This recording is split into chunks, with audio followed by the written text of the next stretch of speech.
오늘 봉독한 본문 12절을 보면은요, 무너진 데를 보수하는 자라는 말씀이 나옵니다. 그래서 말씀의 제목은 무너진 데를 보수하는 자입니다. 한번 따라 하십시다. 무너진 데를 보수하는 자. 옆 사람과 서로 이렇게 보면서 이렇게 복을 빌어줍니다. 무너진 데를 보수하는 자가 돼서 북한 교회를 재건합시다.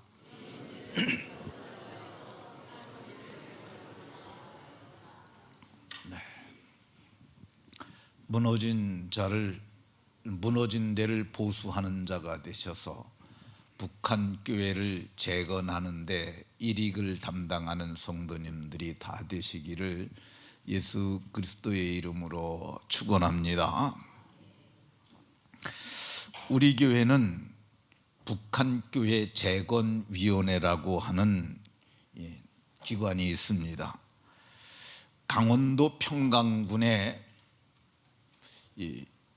무너진 평강교회를 재건하려는 위원회입니다.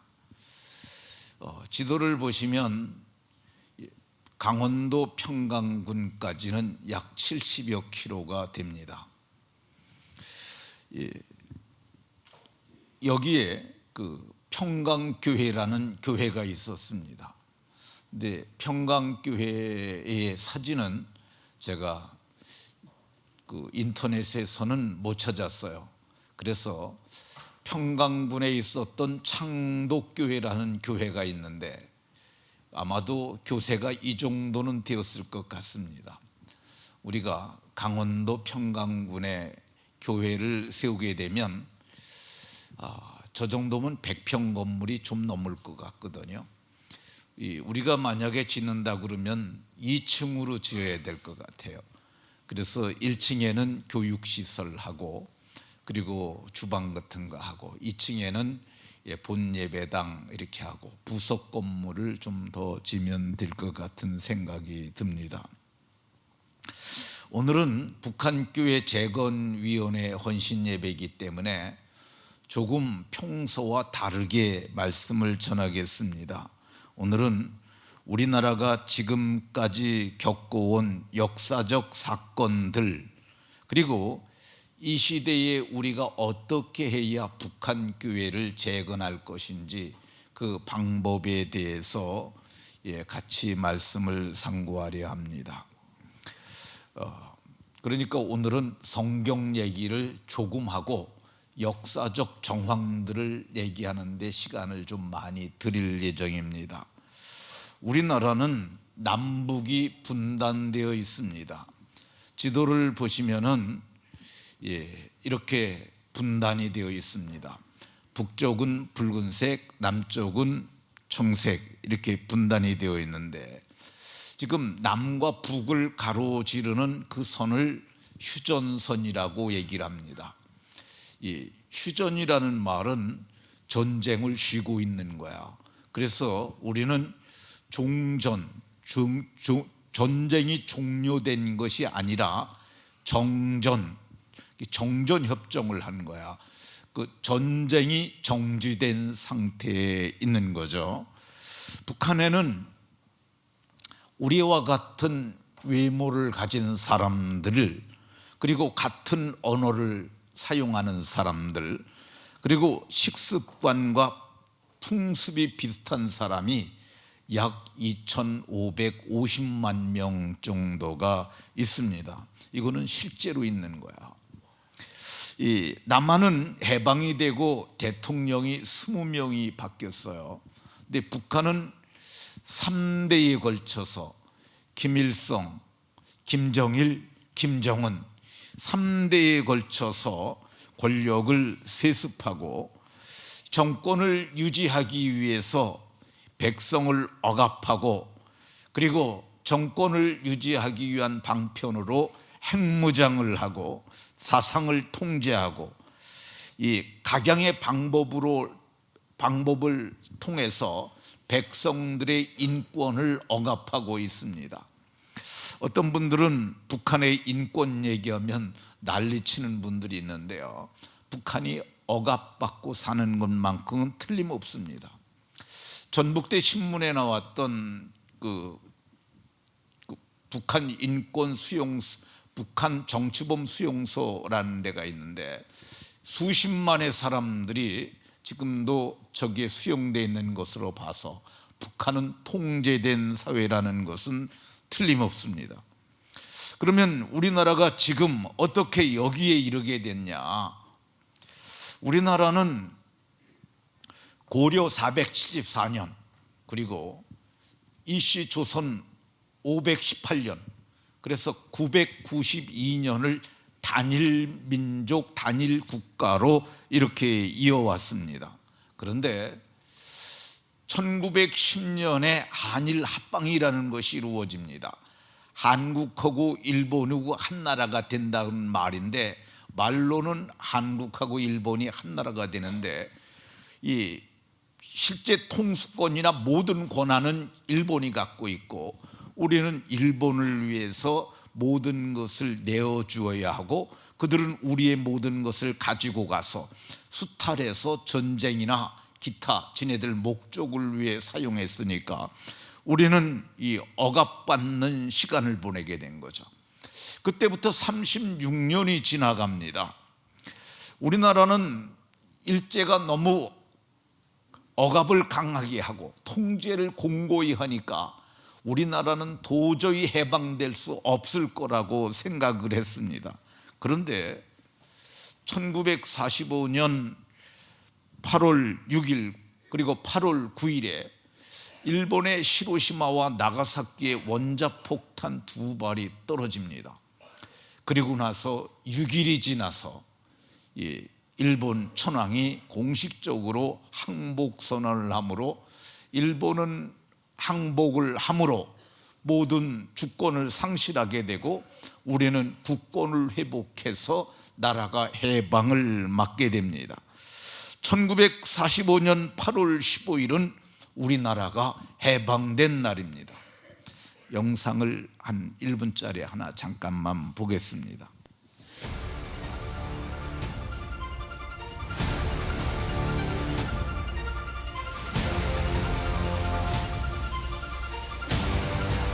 일본이 망했습니다. 일본이 항복한 그날은 바로 1945년 8월 15일. 그날은 우리가 그토록 기다렸던 해방의 날이기도 합니다. 이 날을 그토록 기다리면서 일제강점기 시기 시인 시몬은 이렇게 시를 썼죠. 그날이 오면 삼각산이 일어나 더덩실 춤이라도 추고 육조 앞 넓은 길을 울며 뛰며 뒹굴 것이요. 대한독립 만세! 만세! 만세 3번인데 한 번 들었네. 네, 우리나라가 이렇게 해방을 맞았습니다. 그런데 우리나라가 해방을 맞았음에도 불구하고 단일 국가가 되지 못하고 분단 국가가 되었습니다. 그 이유를 여러 가지 역사 자료를 살펴본 바로는 얄타 회담이라고 하는 그 회담의 결과라고 저는 생각을 합니다. 많은 역사학자들도 여기에 동의를 하고요. 그 얄타 회담은 얄타라고 하는 휴양 도시에서 있었던 회담이기 때문에 얄타 회담이라고 합니다. 그 얄타가 우크라이나의 땅이었다가 지금은 소련의 땅으로 되었다고 그러는데 그게 흑해라고 하는 커다란 바다 해변가에 있습니다. 근데 거기서 그 미국의 루즈벨트 대통령, 영국의 윈스턴 처칠, 그리고 소련의 스탈린, 이 세 사람이 모여서 회의한 것이 그 얄타 회담입니다. 이 회의를 1945년 2월 4일부터 11일까지, 그러니까 8일 동안 회의를 했어요. 그러니까 회의만 한 거 아니고 거기서들 쉬면서 이렇게 했겠는데 8일 동안 했으니까 뭐 별 얘기 다 하지 않았겠어요. 근데 8일 동안 그들이 크게 다룬 주제가 뭐냐면 전쟁 후 2차 세계대전이 종전되면 전후 세계 질서를 우리가 어떻게 이루어갈 것인가, 거기에 대해서 의논한 것이죠. 이때 소련은 대일 미국하고 일본하고 싸우는 전쟁에 소극적으로 참 임했기 때문에 미국은 소련을 끌어들이기 위해서 그들이 요구하는 것을 상당히 많이 들어줬다고 그럽니다. 근데 그들이 요구했던 게 뭐냐면 러시아하고 일본하고 전쟁에서 뺏긴 땅, 그리고 한반도가 독립이 되면 그거의 절반을 자기네들이 차지하겠다는 그런 의견을 얘기를 했다고 그래요. 어쨌든 공식적으로 거기에서 그런 결론이 났다는 얘기는 없습니다.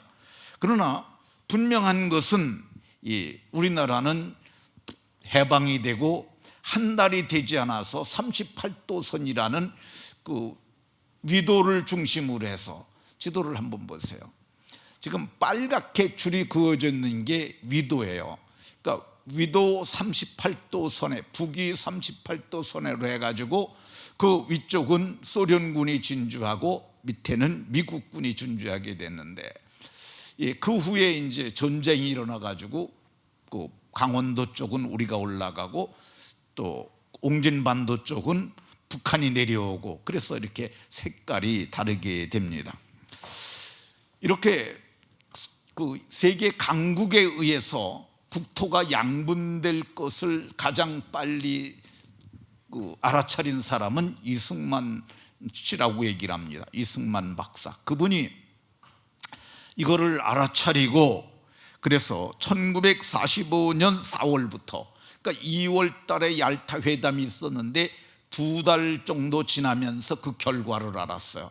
이러다가는 나라가 두 쪽이 나겠다 생각을 해가지고 그가 UN 창립총회의 참관인 자격으로라도 참석하여 한국의 독립국가를 보장받으려고 했었는데 대표성에 문제가 있었어요. 왜 그러냐면 대한민국은 국가가 아직 존재하지 않는 상태니까. 그러니까, 그리고 또 북쪽 사상을 가진 사람, 남쪽에 있는 사람들, 사상들이 다른 사람들이 서로 얘기를 하고 그러니까 대표성을 인정받지 못하고 결국은 그것이 수포가 되었다고 합니다. 어쨌든 일본이 항복함으로 말미암아 북한에는 소련군이 진주하고, 이 북한이 소련에 진주하게 되니까 북한의 소련이 진주하게 됐는데, 이 소련군이 일부가 개성 이남해까지 내려왔다고 그럽니다. 개성 이남해까지 내려오니까 미국이 이 38도선 분할 점령안을 다시 얘기를 하니까 그들이 거기는 철수했다고 그래요. 그래서 그게 45년 8월 23일, 그러니까 해방이 8월 15일 됐는데 일주일도 안 돼가지고 북한을 다 점령하고, 그리고 밑에까지 내려온 거예요. 개성 이남까지. 그러게 되니까 올라가라. 그래서 이 역사적 사실에 의하면은 9월 초에 38도선 이북으로 철수했다, 이런 것으로 봐서 얄타 회담이 아주 가장 중요한 남북 분단을 가져왔던 회담이라고 이렇게 생각할 수 있을 것 같습니다. 그리고 해방이 되고 20일쯤 지났을 때 소련군은 이제 북한에 누구를 세워서 통치를 할까, 그것을 고민하게 되죠. 그래서 그 사람들이 택한 사람들 가운데 누가 선택이 되냐면요, 소련 극동군 제2방면군 보병 88여단 제1대장 진지친이라고 하는 사람이 선택이 됩니다. 확정된 건 아니었고요. 그때 이제 소련의 스탈린이 찾아보라고 그래가지고 극동군 사령관이 찾아낸 사람이 진지첸인데, 그게 우리나라 말로 하면은 그게 김일성이라고 그럽니다. 그리고 극동군 사령관이 그를 불러가지고 면접을 합니다. 당신은 조선인인가? 네. 공산당원인가? 예, 그렇습니다. 당신은 붉은 군대에서 계속 근무하기를 원하는가? 네, 그렇습니다. 만약에 당신에게 북한에 일하러 가라고 제안한다면 가겠는가? 세계 혁명 과업에 도움이 될 수 있는 곳이면 항상 일할 준비가 되어 있습니다. 네, 극동군 사령관이 그 얘기를 듣고 훌륭한 답변이었어, 이렇게 말을 했다고 합니다. 그리고 이거를 스탈린에게 보고를 하죠. 그래서 스탈린이 김일성을 모스크바로 부릅니다. 그래서 이 코바렌코라고 하는 사람의 증언에 의하면은 군용기를 타고 모스크바에 간 김일성이 4시간 동안 스탈린과 면접을 했는데, 스탈린이 이렇게 말했다고 합니다. 이 사람이 좋다. 앞으로 열심히 해서 북조선을 잘 이끌어가라. 소련군은 이 사람에게 적극 협력하라. 이렇게 했다고 합니다. 그래서 거기서 9월 18일 밤에 스탈린과 면접하고, 스탈린이 내어준 배가 있는데 그게 푸가초포라는 건데 그게 어마어마하게 큰 3,000톤급 어선이에요. 근데 저거를 내줘서 거기에 극동군에 있었던 조선 사람들과 함께 그 사람이 저걸 타고 원산에 도착하게 됩니다. 근데 저 배는 지금 어디 있느냐 하면은 북한의 원산에 있는데, 저걸 개선호, 그러니까 김일성이 저 배를 타고 개선 장군처럼 들어온 배다 해가지고 저거를 전시하고 있다고 합니다.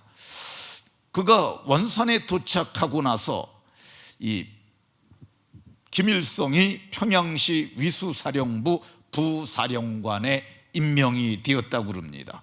그리고 9월 22일에 원산에서 기차를 타고 평양으로 오게 됩니다. 그리고 1945년 10월 14일에 소련 혁명군 환영대회에서 김일성이 처음에 등장을 합니다. 저게 검정색 옷을 입은 사람이 김일성 장군이라고, 그때는 장군으로 등장을 하게 되는데, 저 사람이 외양이 굉장히 잘생겼습니다. 체격이 좋습니다. 그리고 굉장히 똑똑했던 것으로 보여집니다. 김영석이라고 하는 우리나라의 철학자가 하나 있는데 아주 신실한 그리스도인인데, 그분이 그래요. 김일성하고 자기하고 같은 학교 다녔다고. 근데 자기가 이렇게 들어온 거 봤다는 거야. 그랬더니 자기가 봤던 자기 선배가 몇 년 선배래요. 근데 그분이 바로 자기가 그때 평양에서 자기가 봤다고 증언하는 것을 최근에 들었습니다. 이제 1948년 9월 9일에 김일성이 내각 수상에 취임하면서 조선민주주의 인민공화국을 선포함으로 북쪽에 인민공화국이라고 하는 나라가 세워지게 됩니다. 남한은 어떻게 됩니까? 남한은 45년 모스크바 3국 외상회의에서 5년의 신탁 통치가 결정이 됩니다. 근데 신탁 통치를 그들이 신탁을 찬성하느냐 반대하느냐, 그래서 친탁사는 사람들 반탁하는 사람들이 섞여가지고 싸우면서 혼란의 시간을 보내게 되는데, 48년 2월에 북한의 정부가 수립되는 과정을 보면서 유엔 소총에서는 남한만이라도 선거를 해갖고 정부를 수립하는 게 좋겠다라고 결정을 합니다. 그래서 이 총 의석수가 298석을 정했는데 남한의 198석, 북한의 100석은 뺐어요. 그래서 198석을 국민대표로 선출을 하고 7월 17일에 헌법을 공포합니다. 그리고 초대 대통령의 이승만이 대통령이 되고, 그리고 1948년 12월에 유엔 총회의 승인을 받아 대한민국 정부는 한반도 유일의 합법 정부가 됩니다. 그러니까 이 남한에도 정부가 쓰고 북한에도 공화국이 쓰게 되니까 이제 따로따로 가게 되죠. 그런데 해방이 된 지 5년 뒤에 김일성에 의해서 동족상잔의 비극이라고 하는 6.25가 발발합니다. 그러니까 김일성은 집권을 하면서 초대 내각 수상이 되면서 이 48년 9월부터 무력 남침을 계획했다고 그럽니다. 근데 소련이 동의를 해줘야 되는데 스탈린이 동의를 안 했다고 그래요. 왜 그러냐면 미국은 핵폭탄이 있는데 우리는 핵폭탄 없다. 그러니까 지금 네가 남침했다가 잘못하게 되면 이게 국제전쟁으로 비화될 수도 있는데 그러면 우리까지 위험해질 수 있다. 안 된다고 그랬는데 이 1950년 4월 김일성과 박헌영이 비밀리에 다시 모여서 모스크바를 갑니다. 가가지고 다시 우리가 남북 통일을 이루어야 되겠으니까 통일을 할 수 있도록 전쟁을 허락해달라 그래서. 근데 이제 이 회담에서 그 스탈린이 조건을 답니다. 중국이 동의한다는 전제에서 남침 전쟁을 해도 좋다. 그랬는데 다시 중국에 가서 얘기를 했더니 해도 좋다 그래가지고 1950년 6월 25일 새벽 4시에 이 북한군이 전면전을 합니다. 그러니까 한쪽에서 이렇게 쳐내려온 게 아니라 그래서 서쪽은 옹진반도 그리고 개성에서 문산 쪽으로 그리고 동두천, 포천 그리고 춘천 주문진에 이르는 38도선 전역으로 공격을 해왔고요. 그리고 정동진 쪽에서는 바다를 건너와 갖고 육지로 다 상륙을 해서 저들이 전쟁을 일으켰습니다. 전쟁을 어떤 사람은 북침이라고 그러는데 그게 말이 안 되는 게 뭐냐면 우리가 쳐들어갔으면은 얼마라도 가고 그러고 나서 우리가 밀리지 않겠어요? 근데 처음부터 3일 만에 서울까지 밀려왔잖아요. 그러니까 걔들이 쳐들어온 게 맞아요. 이거는 뭐 아주 상식이 없는 사람들도 생각할 수 있는 겁니다. 근데 이 전쟁이 3년을 끕니다. 그리고 이 6.25 전쟁이 이 수많은 인적 자원, 물적 자원을 그리고 1000만 이산 가족을 남긴 채 53년 7월 27일 휴전협정을 맺습니다. 그러니까 전쟁을 쉬는 거지 우리가 지금도 전쟁 상황이라고 이렇게 인식하는 것이 좋습니다. 그러면 해방 전과 해방 후에 우리나라 교회 상황은 어떤가 그걸 살펴봅니다. 북한을 교회 상황을 살펴보면은요, 김일성 통치가 시작되면서 북한은 교인 수가 아주 급격하게 줄어들기 시작합니다.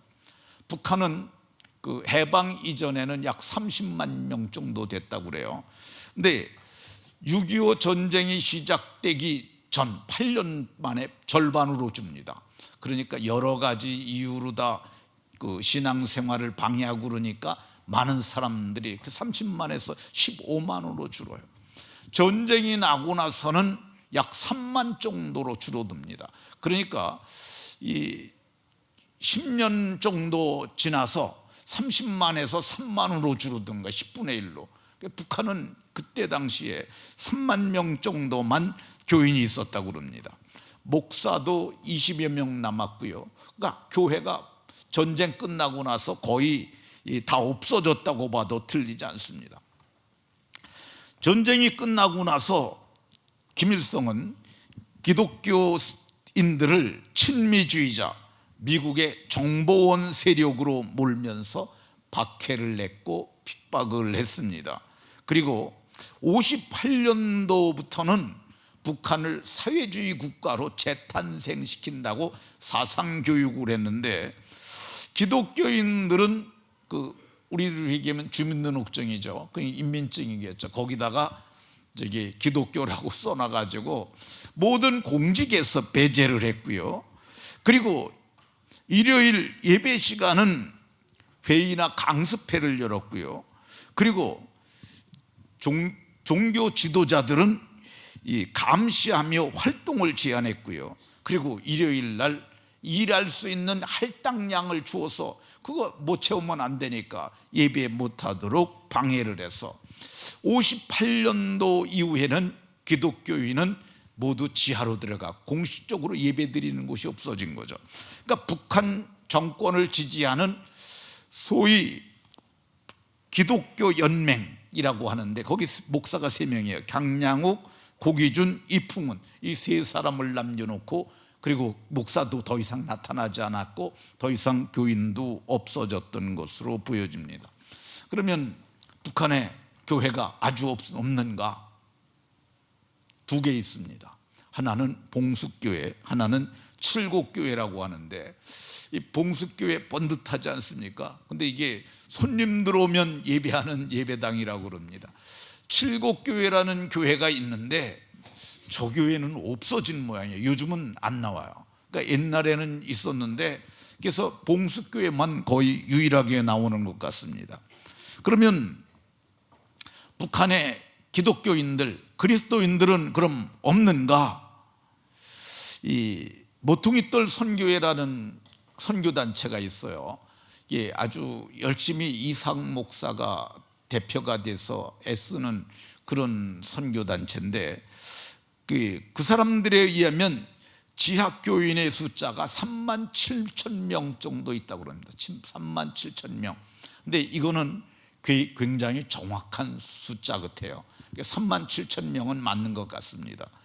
그리고 북한의 구금시설에 감금된 사람들이 적게는 20-30만 원에서 많게는 50만까지도 있었는데, 그 중에 11%는 최소 11%, 많게는 40%까지가 기독교인이었다고 합니다. 그러니까 정치범 수용소, 그 아까 지도 다시 한번 보면 그 정치범 수용소에 있는 사람들의 거의 절반 가까이가 기독교와 관련이 있다고 볼 수 있습니다.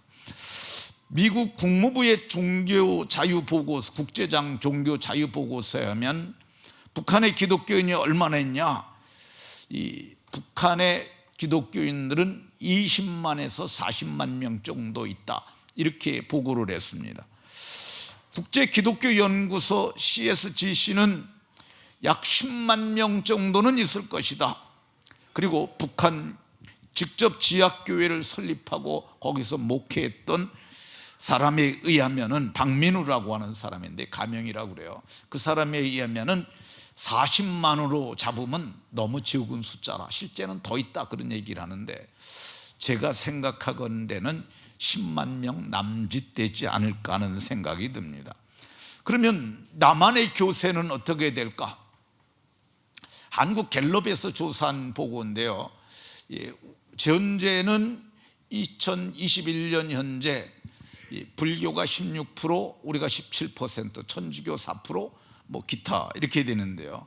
그러니까 17%면은 5,100만 명으로 잡으면은 870만 명 정도가 됩니다.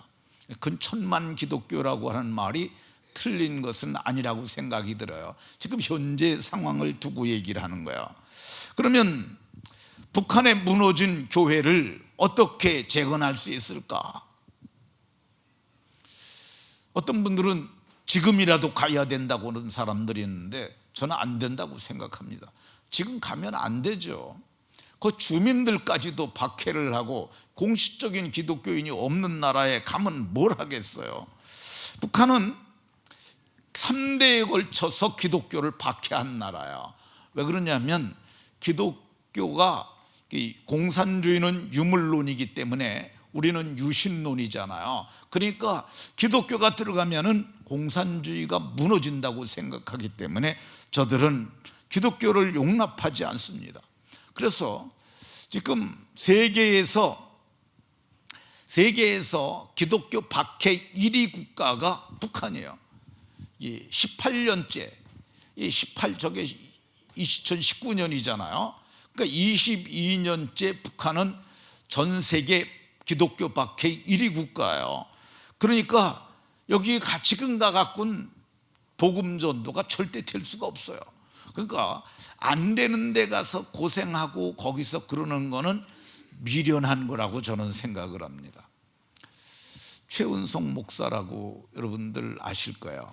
우리 교회에 있던 부목사로 있던 친구인데 굉장히 똑똑합니다. 최우수 논문상 받았어요. 총신 졸업할 때. 굉장히 뛰어난 인재죠. 목회도 잘하고 열정도 있어요. 지금 오만에 가 있는데 오만에 가서 한국어 선생하고 있습니다. 부인은 오만 사람들 치과 의사니까 그거 해주고 있어요.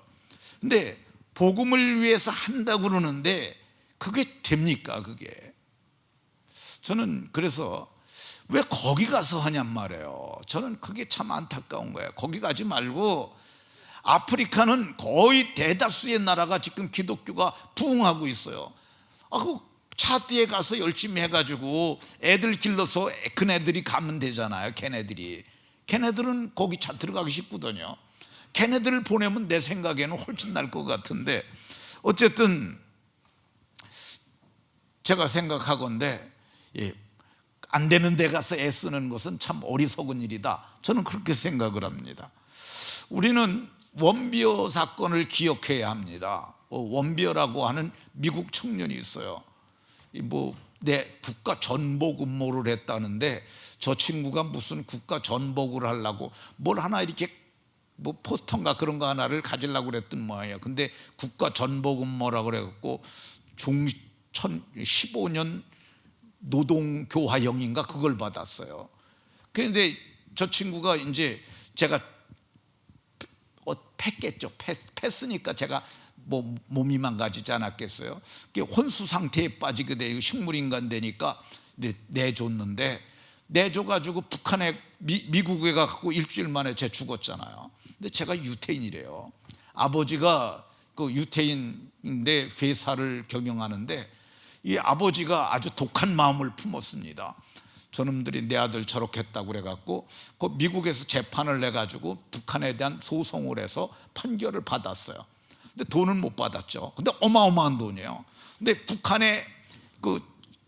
북한에서 해외에 있는 억류된 자산을 갖다 그 사람이 받아가지고 지금 다 끄집어내고 그래가지고 그거를 좋은 목적으로 쓴다고 합니다. 어쨌든 이 북한은 초롱성 같은 나라기 때문에 이게 우리가 지금 가서는 안 됩니다.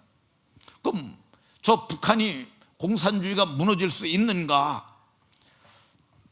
저는 무너질 수 있다고 생각합니다. 아니, 이미 무너졌고 지금도 무너지고 있다고 생각이 들어요. 저는 반드시 무너진다고 생각합니다. 반드시 저는 통일이 올 것이라고 생각해요. 우리 해방될 거라고 생각했던 사람들 거의 없었어요. 그런데 히로시마와 나가사키 원자 폭탄이 떨어지니까 일본이 항복하고 갑자기 해방이 왔잖아요. 독일도 통일이 된다고 생각했던 사람들 없습니다. 근데 독일도 갑자기 통일이 됐잖아요. 그러니까 우리도 갑자기 통일이 될 것이라고 저는 생각합니다. 북한이 무너지면 공산주의도 무너지고 주체사상도 무너질 것입니다. 이제 무너지게 되면은 그건 북한의 주체사상이니 공산주의니 이건 전설로 애들 교과서에 옛날에 그런 거라서 3대 세습을 했던 나라가 있었다 이렇게 남는 거죠. 그러면 북한의 공산주의가 무너지고 그리고 세습 정권이 무너지게 되면 누가 가서 거기 가서 교회를 세울 것인가? 오늘 12절에 보면 이렇게 얘기를 합니다. 너는 역대에 파괴된 기초를 쌓으리니 네가 할 수 있다고 얘기를 합니다. 근데 저 이사야서를 쓴 분이 이사야예요. 근데 그때 이스라엘이 어떤 상황이었냐면은 느부갓네살이라고 하는 아주 강력한 군주가 와가지고 이게 바벨론의 왕이 와가지고 이 남유다에 있는 성전을 다 헐어버리고 성전 기명을 다 가져가고 그리고 백성들을 다 포로로 바벨론으로 끌어가 버렸어요. 근데 지금 이 바벨론을 포로로 잡혀갔는데 니네들이 역대에 파괴된 기초를 다시 쌓으리니, 이 얘기가 뭐냐면 성전이 무너진 것을 너희가 다시 지을 것이라고 하는 말이에요. 그게 말이 되겠어요? 지금 바벨론의 포로로 잡혀가 있는 사람들한테 너네들이 역대에 파괴된 기초를 쌓으리니. 근데 이 일이 이루어집니다. 어떻게 이루어지냐 하면은 이 바사왕 고레스라고 하는 사람이 있는데요, 이 바사가 페르시아입니다. 페르시아. 그러니까 오늘날 이란이 페르시아예요. 그러니까 이란이 페르시아라는 용어로 국가 이름을 바꾸고 이란으로 바꿨는데, 이게 주전 570년경에 이 바사왕 고레스가 그 나라를 통일하는데, 그때 고대 근동, 중동 이 그쪽 나라를 다 통일해 유럽까지 통일을 합니다. 그 나라의 길이가 얼마냐면은 길이가 5,000km나 됐다고 그래요. 그러니까 어마어마한 제국을 이루게 되는 거죠. 근데 그 왕이, 제국의 왕이 그러는 거야. 어느 날 하나님이 자기에게 말했다는 거야. 하늘의 신 여호와께서 세상 만국을 내게 주셨고 내게 명령했다 그러는 거야. 왕이지만 하늘의 왕을 내가 거역할 수 없어 말하는데, 유다 예루살렘에 성 가서 성전을 건축하라, 그렇게 말씀하셨으니까 유다 백성들은 다 예루살렘으로 가갖고 성전을 건축하는 일을 하라. 그리고 성전 건축에 필요한 모든 것을 내어주는 거야. 이게 꿈 같은 얘기 아닙니까? 어떻게 거리가 얼마나 되냐면은 한 5천리 정도 떨어졌습니다. 그런데 거길 붙잡아 간 사람들이 어떻게 자기네 고향을 돌아올 걸 생각이나 했겠어요? 근데 왕이 최고의 권력자가 말하길 너네 다 돌아가도 좋다, 그리고 성전 건축 비용까지 다 대주니까, 그래서 저들이 성전을 와서 건축을 했던 것을 볼 수가 있습니다. 북한 교회를 누가 재건할 수 있는가? 12절에 보면 내게서 날 자들이, 내게서 날 자들이, 그러니까 성전을 건축하기 그 명령을 받은 사람들, 그리고 너희 자녀들이 황폐한 곳을 다시 세울 것이며, 그래서 예루살렘의 성벽을 재건하고 예루살렘 성을 재건하는 그 일을 합니다. 누가 북한 교회를 세우냐? 제가 세우고요, 여러분들이 세우고 여러분의 다음 세대인 우리 고등학교 2학년 니네들이 세우게 될 줄로 믿으시기 바랍니다. 그럼 세우려면 어떻게 해야 되느냐? 아주 중요한 건 몇 가지 있어요. 믿음으로 기도해야 돼요.